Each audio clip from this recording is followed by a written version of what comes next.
నీతో నా జీవితం సంతోషమే, నీతో నా అనుబంధం మాధుర్యమే. నీతో నా జీవితం సంతోషమే, నీతో నా అనుబంధం మాధుర్యమే. నా యేసయ్యా కృప చూపుచున్నావు, వాత్సల్యపూర్ణుడవై. నా యేసయ్యా నడిపించుచున్నావు, స్ఫూర్తి ప్రదాతవై. ఆరాధ్యుడా యేసయ్యా, నీతో నా అనుబంధం మాధుర్యమే.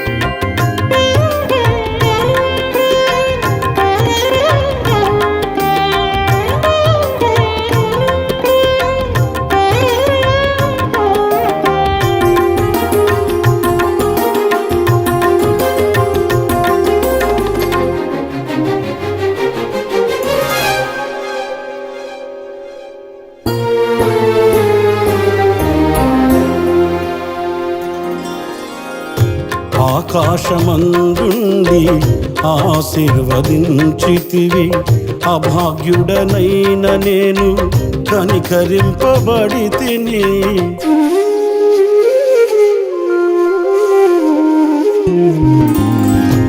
ఆకాశమందుండి ఆశీర్వదించితివి, అభాగ్యుడనైన నేను కనికరింపబడి తిని.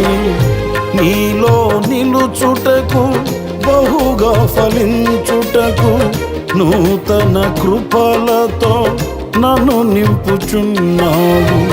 నీలో నిలుచుటకు బహుగా ఫలించుటకు నూతన కృపలతో నన్ను నింపుచున్నావు. నీతో నా జీవితం సంతోషమే, నీతో నా అనుబంధం మాధుర్యమే. నీతో నా జీవితం సంతోషమే, నీతో నా అనుబంధం మాధుర్యమే. నా యేసయ్యా కృప చూపుచున్నావు, వాత్సల్యపూర్ణుడవై.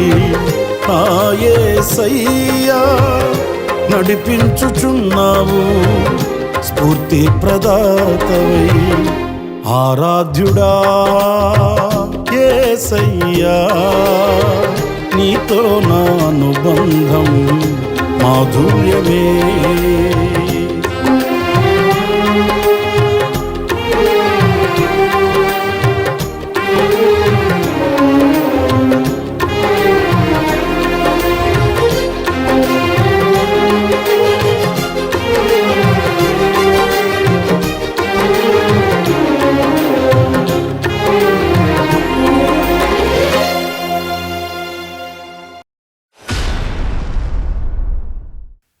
Praise the lord. ప్రభువు అయిన యేసుక్రీస్తు ప్రశస్త నామంలో మీ అందరికీ హోసన్నా మినిస్ట్రీస్ తరపున హృదయపూర్వకమైన వందనాలు తెలియపరుస్తున్నాను. ప్రభువు మిమ్మల్ని దీవించి ఆశీర్వదించునుగాక. ఈ క్లుప్త సందేశాల ద్వారా మీరు ప్రభువుకి చేరువవుతూ ఆధ్యాత్మికమైన వృద్ధి కలిగి స్థిరపరచబడాలని నేను హృదయమారా వాంఛిస్తున్నాను, ప్రార్థిస్తున్నాను. ఈ పూట పరిశుద్ధ గ్రంథంలో నుంచి కొరింథీ సంఘానికి పరిశుద్ధుడైన పౌలు రాసిన 2వ పత్రిక 5వ అధ్యాయం 15వ వాక్యాన్ని నేను చదువుతున్నానండి. జీవించు వారికి మీదట తమ కొరకు కాక తమ నిమిత్తము మృతి పొంది తిరిగి లేచిన వాని కొరకే జీవించుటకు ఆయన అందరి కొరకు మృతి పొందిననియు నిశ్చయించుకొనుచున్నాము. ప్రియులారా, చూడండి ఈ వాక్యంలో ఒక చిన్న అంశం. అదేంటంటే జీవించు వారికి మీదట తమ కొరకు కాక. చూడండి, ఈరోజున అనేకులు జీవితాన్ని కొన్నింటికి పరిమితం చేసుకుంటున్నారండి. ఏమంటారు? నా పిల్లల కొరకు బ్రతుకుతున్నానండి అని చెప్తారు. ఇంకా కొన్ని ఉన్నాయి, దాని కొరకు బ్రతుకుతున్నాను, దీని కొరకు బ్రతుకుతున్నాను, ఇదిగో అలాగా చేయాలని ఇది చేయాలని బ్రతుకుతున్నాను. ఇలాగా స్వార్థప్రియులై ఏదో దాని కొరకే నేను బ్రతుకుతున్నాను, అందు నిమిత్తమే నేను జీవిస్తున్నాను అన్నట్లుగా బ్రతుకుతున్న అనుభవాలు ఈ రోజున అనేకుల్లో మనం చూస్తున్నాం. ఒకవేళ ఆ అనేకులు అనే వాళ్ళల్లో మనమున్నా మేము జాగ్రత్తగా చూసుకోవాలి. పరిశుద్ధ పౌలు చెప్తున్నాడు, మన కొరకు కాదు మనం జీవించవలసింది, మన కొరకు మరణించి సమాధి చేయబడి తిరిగి లేచిన వాని కొరకే జీవించుటకు. ఎందుకంటే మనందరి కొరకు మృతి నొంది మన కొరకు ఆయన సమస్తం చేసి మన కొరకు అంత ఘనకార్యాలు చేస్తే ఆయన మన కొరకు చేసిన కార్యములను యోచించి మనం ఆయన కొరకు జీవించలేకపోవడం ఏంటి?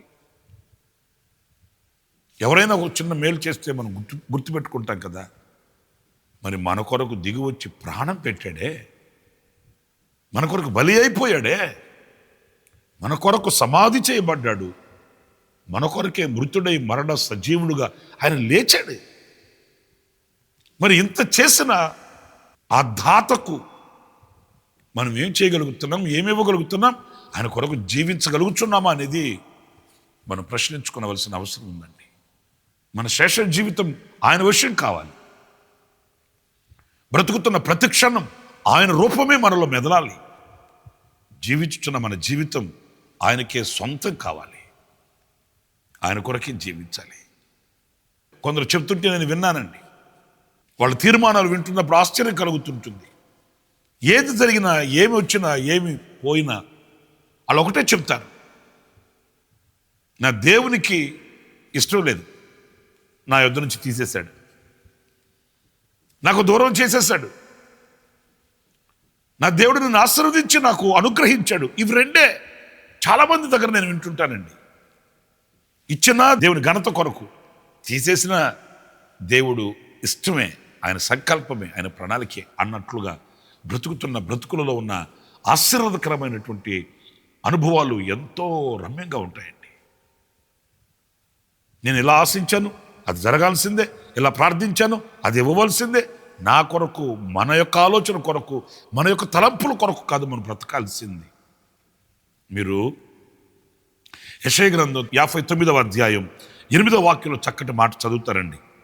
శాంతవర్తనమును వారు ఎరుగరు, వారి నడవడులలో న్యాయము కనబడదు, వారు తమ కొరకు వంకర త్రోవలు కల్పించుకొనుచున్నారు, వాటిలో నడుచువాడెవడును శాంతి నొందడు. కాస్త కష్టతరమైన మాట అండి. కొందరట వారి కొరకు వాళ్ళు ఏర్పరచుకున్న త్రోవలు ఎలాంటివి? వంకర త్రోవలు. తెలియదు వారికి. దేవుని త్రోవలు సరళంగా ఉంటాయి, దేవుని త్రోవలు ఎత్తైనవి, దేవుని త్రోవలు ఉన్నతమైనవి, ఆశీర్వాదకరమైనవి, మేలుకరమైనవి. అవి ఏర్పాటు చేసుకోవట్లేదు, వాటిని అవలంబించట్లేదు. వాళ్ళ కొరకు వాళ్ళు ఏర్పరచుకుంటున్న ఆ త్రోవలు ఎలాంటివి అని అంటే అవి వంకర త్రోవలు అంటే. వాళ్ళ ఇష్టం, వాళ్ళకి నచ్చింది, వాళ్ళకి మెచ్చింది వాళ్ళు ఏర్పాటు చేసుకుంటారు. అయ్యో ఈ త్రోవలో మరణముందే, ఈ త్రోవలో కీడుందే, ఈ త్రోవలో శత్రువు ఉన్నాడే, ఈ త్రోవ మనకు హానికరమైనది అని వివేచన వాళ్ళకి కలగదండి. వంకర త్రోవలు వారి కొరకు వాళ్ళు ఏర్పాటు చేసుకుంటున్నారు. ఆ త్రోవలో వారికి ఎంత మాత్రము శాంతి దొరకదు. ఆలోచించండి, ఈ రోజున ఎందుకు నిమ్మళంగా, నెమ్మదిగా, ప్రశాంతంగా, విశ్రాంతిగా బ్రతకలేకపోతున్నాము? ఎందుకు కన్నీళ్లు మన జీవితాల్లో పొడచూపుతున్నాయి? శాంతి లేని కలవరాలతో, కష్టాలతో, నష్టాలతో, వ్యాధులతో, వ్యధలతో, బాధలతో ఎందుకు భారంగా బ్రతకవలసి వస్తుంది అనేది మనం యోచించి మన త్రోవలు ఎలాంటి త్రోవల్ని మనం ఏర్పాటు చేసుకుంటున్నాము మన కొరకు అనేది మనం ఆలోచించాలి. మీరు ఇంకొక మాట ఇర్మియా గ్రంథం 2వ అధ్యాయం 13వ వాక్యంలో చదువుతారండి. నా జనులు 2 నేరములు చేసి ఉన్నారు, జీవజలముల ఓటు అయి నన్ను విడిచి ఉన్నారు. తమ కొరకు తొట్లను, అనగా బద్దలై నీళ్లు నిలవని తొట్లను తొలిపించుకొని ఉన్నారు. ఎంత ఘోరమైన పరిస్థితుల్లో ప్రజలు ఉన్నారో చూడండి. తమ కొరకు తాము నీళ్లు నిలవని బద్దలైన తొట్లను ఏర్పాటు చేసుకుంటున్నారంట. ఈ బద్దలైపోయిన ఈ తొట్లలో ఎన్ని నీళ్లు పోస్తూ ఉంటాయి? ఎంత కష్టపడితే కష్టార్జితం నిలిచి ఉంటుంది? శ్రమపడి రెక్కల ముక్కలు చేసి రక్తమావిరి చేసి శ్రమ పడుతున్నారు. కానీ ఏది ఆ నిలిచిన అనుభవం? ఏది అనుభవించిన అనుభవాలు ఎక్కడున్నాయి? అతుకుల బొంత ఎక్కడ వేసిన గొంగళై అక్కడే అన్నట్లు కష్టం కనబడుతుందే కానీ కష్టార్జితం నిలవని పరిస్థితి. నా ప్రియమని సహోదరులారా, ఎందుకనంటే వాళ్ళ కొరకై వాళ్ళే ఏదో ఘనకార్యాలు చేసేస్తున్నట్లు, వాళ్ళకేదో జ్ఞాన సంపద ఉన్నట్లు, వాళ్ళకేదో తెలివితేటలు ఉన్నట్లు వాళ్ళు బద్దలైపోయిన తొట్లను తొలుచుకొని మేము తొట్లను నింపుకుంటున్నాం అనుకుంటున్నారు. కానీ నింపింది ఏది ఉండట్లే. ప్రార్థన చేయించుకోవడానికి వచ్చినప్పుడు చెప్తుంటారు, అన్నా రెక్కల ముక్కలు చేస్తాము, ఇంట్లో నలుగురుంటే నలుగురు కష్టపడతాము, కానీ ఎందుకో కానీ అప్పుల జాబితా కనబడుతుందే కానీ రూపాయి మిగుల్చుకున్న అనుభవాలు మాకు ఉండట్లేదు అంటుంటారు. ఇవన్నీ మనం ఆలోచించవలసిన విషయాలండి. ఏదో భక్తి చేస్తున్నాను, ఆరాధన చేస్తున్నాను, స్తుతిస్తున్నాను, కీర్తిస్తున్నాను, ముందుకెళ్తున్నానని కాదు. ఎలాంటి భక్తిని చేస్తున్నాను, ఎలాంటి అనుభవాలలో ఉన్నాను, ఎలాంటి ప్రయాసను నేను కలిగి ఉన్నాను, ఏ రీతిగా ప్రయాసపడుతున్నానని ఎప్పటికప్పుడు మనం విమర్శించుకోవలసిన విషయాలు ఇవన్నీ. మరి బద్దలైపోయిన తొట్లలో ఏం నిలిస్తే ఏది కంటికి కనిపిస్తుంది? ఆలోచించాల్సినటువంటి అనుభవం. మరొక మాట తిమోతికి పరిశుద్ధ పౌలు రాసిన 2వ పత్రికలో 4వ అధ్యాయం 3వ వాక్యంలో చక్కటి మాట ఉంటుందండి. ఎందుకనగా జనులు హితబోధను సహింపక దురద చెవులు గలవారై తమ స్వకీయ దురాశలకు అనుకూలమైన బోధలను తమ కొరకు పోగు చేసుకుని. ఎంత ఘోరమైన విషయం అండి. బోధలు కూడా బోధ అండి. సందేశాలు, వర్తమానాలు కూడా వాళ్ళ కొరకు వాళ్ళకు అనుకూలమైన బోధల్ని ఏర్పాటు చేసుకుంటున్నారంట. నొప్పి కలగకుండా, బాధ కలగకుండా, వాళ్ళు ఏం చేసినా ఎంత చేస్తున్నా పట్టించుకోకుండా, ఏదో 4 చెవికి ఇంపైన మాటలు 4 మాటలు వినేసి వెళ్ళిపోతే సరిపోతుంది. నాకు ఎప్పుడో మనసులో ఒక ఆలోచన వస్తుంటుందండి. హాస్పిటల్కి వెళుతుంటారు కదా, వెళ్ళి హాస్పిటల్కి వెళ్ళి ఆ డాక్టర్ గారు ట్రీట్మెంట్ చేయబోతుంటే, ట్రీట్మెంట్ వద్దండి, కాసేపు నాతో సరదాగా నాకు సంతోషం కలిగేటట్లు 4 మాటలు మాట్లాడి పంపించండి అని అంటారండి. రోగం కుదుటిపాటు కాకుండా హాస్పిటల్ చుట్టూ తిరుగుతారా? మరి ఆధ్యాత్మికంగా కూడా దేవుని దగ్గరకు వచ్చినప్పుడు మనలో ఉన్న కల్ముషం పోవాలి, కలుషితమైన అనుభవాలు పోవాలి, హృదయంలో ఉన్నటువంటి ఆ అదితేంద్రియం కడగబడాలి.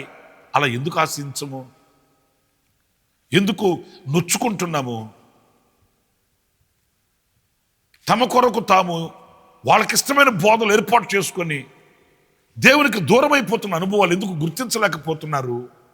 ఇవన్నీ ఈ పూట మీరు ఆలోచించాలి. దేవుని వాక్యం 2 అంచులు కలిగిన వాడి అయిన ఖడ్గం కదా. ఈ వాడి అయిన ఖడ్గం మనలోనికి దూసుకొని వెళ్ళి అపవిత్రతని వేరు చేస్తేనే కదా మనం పవిత్రులమయ్యేది, పరిశుద్ధులమయ్యేది. కనుక మన కొరకు మనం బోధని ఏర్పాటు చేసుకోవడం కాదు, మన కొరకు మనం బ్రద్దలైన తొట్లను ఏర్పరచుకోవడం కాదు, మన కొరకు మనం వంకర త్రోవలను ఏర్పరచుకోవడం కాదు. మనం ప్రభు కొరకు జీవించాలి, మనం ఆయన కొరకే సమర్పింపబడాలి, మనం ఆయనకి పూర్ణంగా లొంగిపోవాలి. ఆయనే మనల్ని నడిపించాలి. జీవించువాడని ఇక మీదట నేను కాదు, నాలో క్రీస్తే జీవించుచున్నాడన్న పౌలు యొక్క మాటల్ని మన జీవితంలో మనం అన్వయించుకోవాలి. అలాంటి కృప నా దేవుడు మనందరికీ అనుగ్రహించుగాక. ప్రార్థన. జీవాధిపతి నైనా మా బుద్ధిహీనతను మేము గుర్తించి వంకర త్రోవలను మా కొరకు ఏర్పాటు చేసుకోవడం, బద్దలైపోయిన తొట్లను మేము తొలుచుకోవడం, మా కొరకు బోధలను ఏర్పాటు చేసుకోవడం, ఇలాంటి కార్యక్రమాలని గుర్తించి అందులో నుంచి మేము విడిపించబడి మీ కొరకు జీవించటకు సహాయం చేయండి. ఆపాదమస్తుతో నీకు అంకితం చేసుకుంటూ జీవితాంతం మీకు రుణపడి ఉండడానికి సహాయం చేయండి. మీ కొరకే జీవించాలి, మీ కొరకే బ్రతకాలి, మీ కొరకే ఏదైనా చేయగలగాలి. అలాంటి అభిషేకాన్ని మీరు మాకు అనుగ్రహించి నడిపించమని మమ్మల్ని ఒక్కొక్కరు మీ చేతులకు సమర్పించుకుంటూ యేసు నామములో ప్రార్థించి వేడుకుంటున్నాను తండ్రి. ఆమేన్. ప్రభు మిమ్మల్ని ఆశీర్వదించి దీవించుగాక. విశేషమైన కృప ఈ దినమంతా నా దేవుడు సమృద్ధిగా మీకు అనుగ్రహించుగాక. ఆమేన్. ప్రతిదినము ఈ అనుదిన కృపాను సందేశముల కొరకు, ఇంకా మరిన్ని ఆత్మ సంబంధమైన సందేశాల కొరకు ఈ మా యూట్యూబ్ ఛానల్ ను సబ్స్క్రైబ్ చేసుకోండి. Pastor Ramesh hosanna ministries.